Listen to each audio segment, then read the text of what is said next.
சிறப்பாக நீங்கள் செயல்பட வேண்டும். வருகின்ற காலங்களில் நான் இளைஞரணி அமைப்பாளராக இருந்தேன். என்னை பற்றி கூட சொன்னார் அன்பான ஸ்டாலின் அவர்கள் கூட சொன்னாங்க. ஏனென்று சொன்னால் நீங்கள் உழைக்க வேண்டும்.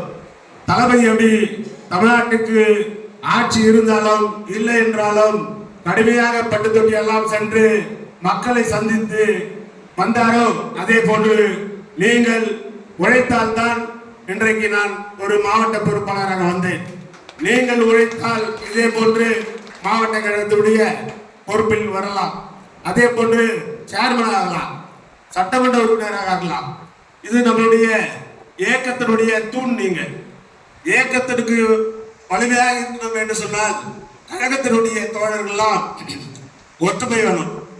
ஒற்றுமை இல்லை என்று சொன்னால் திராவிட முன்னேற்ற கழகம் இதுக்கு முன்பு ஆட்சியில் சில இடங்களில் நம்ம தவறிவிட்டோம். அதுபோன்று திராவிட முன்னேற்ற கழகம் ஆட்சியில் அன்று காலம் ஆகிவிட்டது.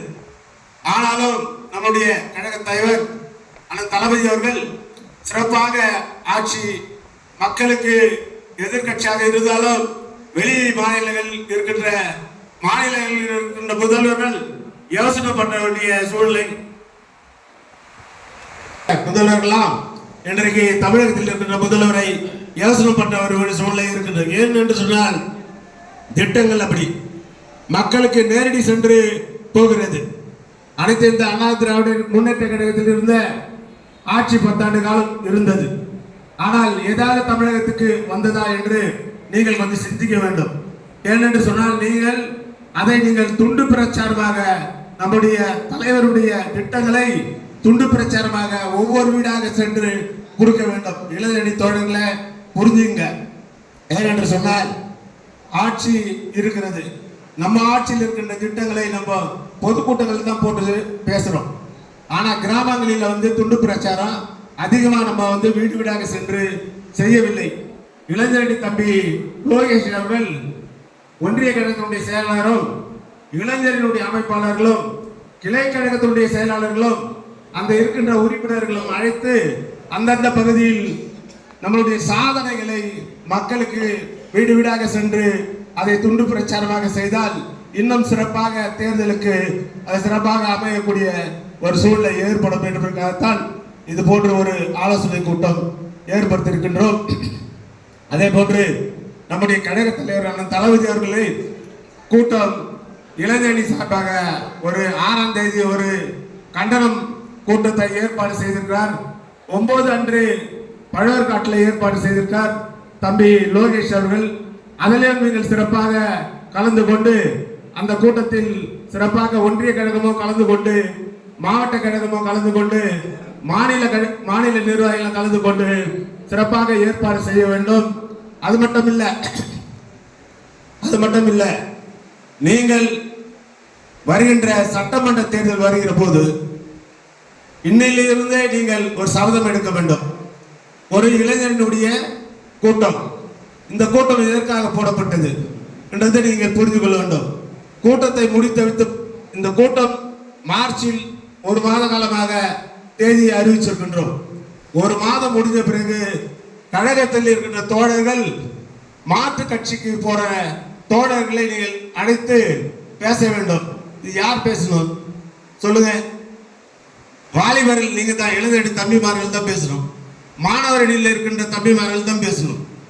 அவர்கள் மாற்று கட்சிக்கு செல்லாத அளவுக்கு நீங்கள் அழைத்து நீங்கள் கூப்பிட்டு அவங்களுக்கு பொறுப்பை வழங்க வேண்டும். அதற்கு நம்முடைய இளைஞரணி தம்பி லோகேஷ் அவர்கள் பொறுப்பு, எந்த பொறுப்பு கேட்டாலும் இளைஞரணியில மாவட்ட கழகத்துக்கு அவர் தெரிவிப்பார்.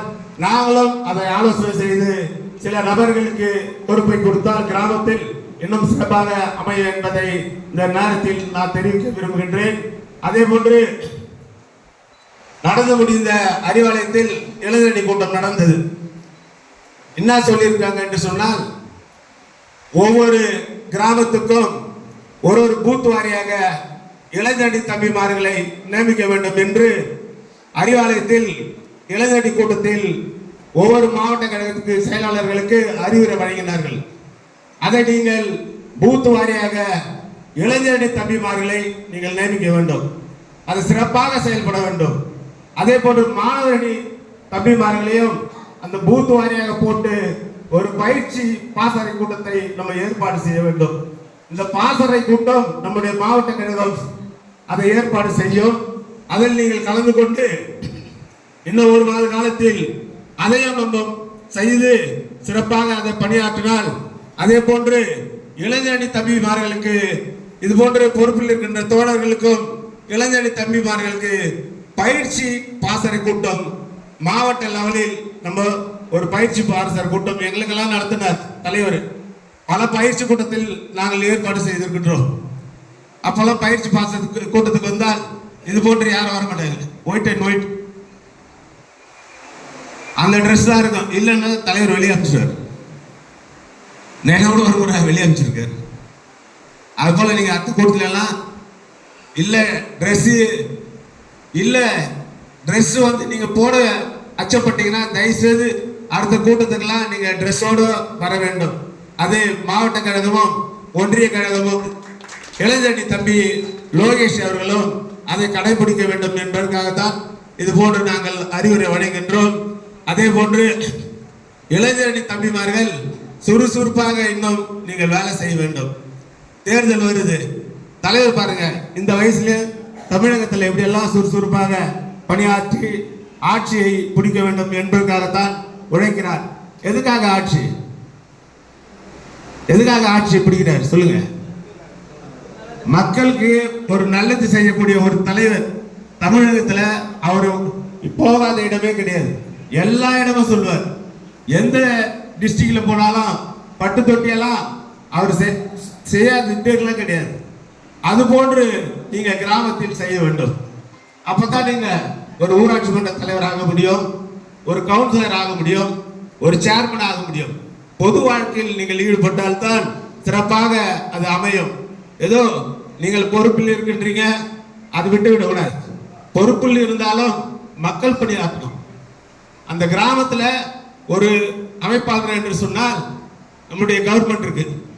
கவர்மெண்ட் இருக்கும்போது கவுன்சிலர் செய்யவில்லை என்று சொன்னாலும், ஊராட்சி மன்ற கழகம் ஊராட்சி மன்ற தலைவர் செய்யவில்லை என்று சொன்னாலும், கழகத்தினுடைய நண்பர்கள் அதை எடுத்து செய்தால் இன்னும் மக்கள் நம்மளோட ஆதரவாக இருக்கும் என்பதை இந்த நேரத்தில் நான் தெரிவிக்க விரும்புகின்றேன்.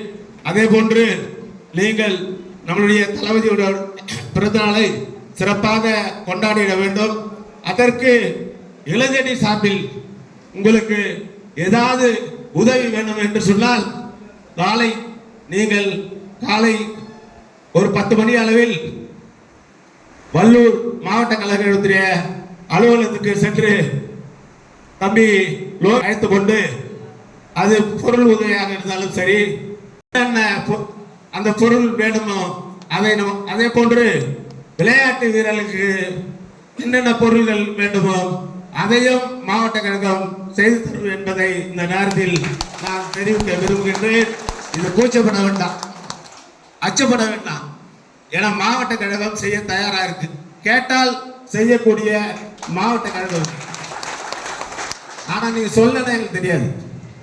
அதனால் தயவு செய்து அதை புரிந்து கொண்டு நம்மளுக்கு எழுச்சியாக நடத்தினால்தான் மக்கள் நம்ம மேல ஒரு ஆர்வமாக இருக்கும். அதற்காக தான் ஒரு ஊக்கத்தை உங்களுக்கு நான் இந்த கூட்டத்தில் வாயிலாக தெரிவிக்க விரும்புகின்றேன். அதே போன்று நம்முடைய தம்பி லோகேஷ் சிறப்பாக செயல்படுகிறார். அவரோடு இணைந்து நீங்கள் செயல்பட வேண்டும். அதே போன்று அந்தந்த பகுதியில் இருக்கின்ற ஒன்றிய கழகத்தோடு இணைந்து செயல்பட வேண்டும் என்பதை இந்த நேரத்தில் தெரிவித்து வாய்ப்புக்கு நன்றி கூறி இளைஞரணி தம்பி லோகேஷ் அவர்களுக்கு நான் என்னுடைய மனமார்ந்த நன்றியை தெரிவித்து விடைபெறுகிறேன். நன்றி, வணக்கம்.